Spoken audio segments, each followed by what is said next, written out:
ভালো করে দেখে নিন, এই কূপের পানি দিয়ে রাসূল সাল্লাল্লাহু আলাইহি ওয়াসাল্লামকে শেষ গোসল দেওয়া হয়েছিল। এজন্য এই কূপকে বলা হয় বীরে গার। রাসূলের এই গুরুত্বপূর্ণ স্থানটি যদি আপনার একটু ভালো লেগে থাকে তাহলে মুসাফির মিশন ফলো সাবস্ক্রাইব করে ভিডিওতে একটি লাইক দিয়ে দিন। এবার শুরু করি আজকের ভিডিও। এই কূপের পানি রাসূল সাল্লাল্লাহু আলাইহি ওয়াসাল্লাম নিজে পান করতেন। বর্তমান সৌদি সরকার এই গুরুত্বপূর্ণ স্থানটি খুব সুন্দর করে ঘিরে রেখেছেন যাতে করে রাসূলের স্মৃতিময় এই স্থানটি আরো সুন্দরভাবে রক্ষণাবেক্ষণ করা যায়। চলুন আরো ভিতরে প্রবেশ করে রাসূল সাল্লাল্লাহু আলাইহি ওয়াসাল্লামের এই আকর্ষণীয় স্থানটি আরো ভালো করে দেখার চেষ্টা করি। মৃত্যুর পর নবী করিম সাল্লাল্লাহু আলাইহি ওয়াসাল্লামকে এই কূপের পানি এনে বরই পাতা মিশ্রিত করে পানি গরম করার পর গোসল দেওয়া হয়। এই কূপটি মসজিদে কুবা থেকে 1.5 কিলোমিটার উত্তরে অবস্থিত। দেখতে পাচ্ছেন লোহার নেট দিয়ে এই কূপের চারপাশটি সুন্দরভাবে আটকানো রয়েছে। এই কূপের পানি খুবই মিষ্টি এবং সুস্বাদু। রাসূল সাল্লাল্লাহু আলাইহি ওয়াসাল্লাম এই স্থানে নিয়মিত আসতেন। এই কূপের পানি দিয়ে ওযু করতেন, গোসল করতেন এবং পানি পান করতেন। একবার রাসূল সাল্লাল্লাহু আলাইহি ওয়াসাল্লাম হযরত আলী রাদিয়াল্লাহু তাআলা আনহুকে ডাকলেন এবং বললেন মৃত্যুর পর যেন এই কূপের পানি দিয়ে তাকে শেষ গোসল করানো হয়। হযরত আলী রাদিয়াল্লাহু তাআলা আনহু রাসূল সাল্লাল্লাহু আলাইহি ওয়াসাল্লামের কথা মতো রাসূল সাল্লাল্লাহু আলাইহি ওয়াসাল্লামকে এই কূপের পানি দিয়েই শেষ গোসল করিয়েছিলেন। শুধু তাই নয়, এই কূপের চারিদিকে পড়েছে রাসূল সাল্লাল্লাহু আলাইহি ওয়াসাল্লাম এবং তার সাহাবীদের পদধূলি।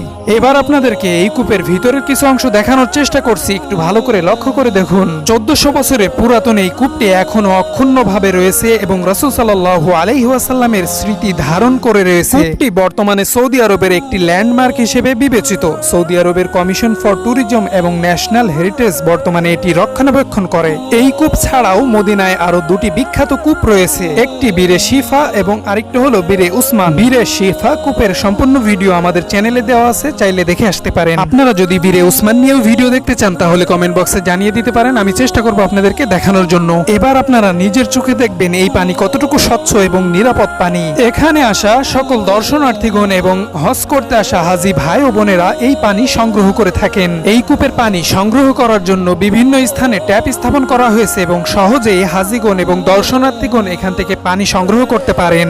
এই কূপের পানি সম্পূর্ণ বিশুদ্ধ এবং সুমিষ্ট।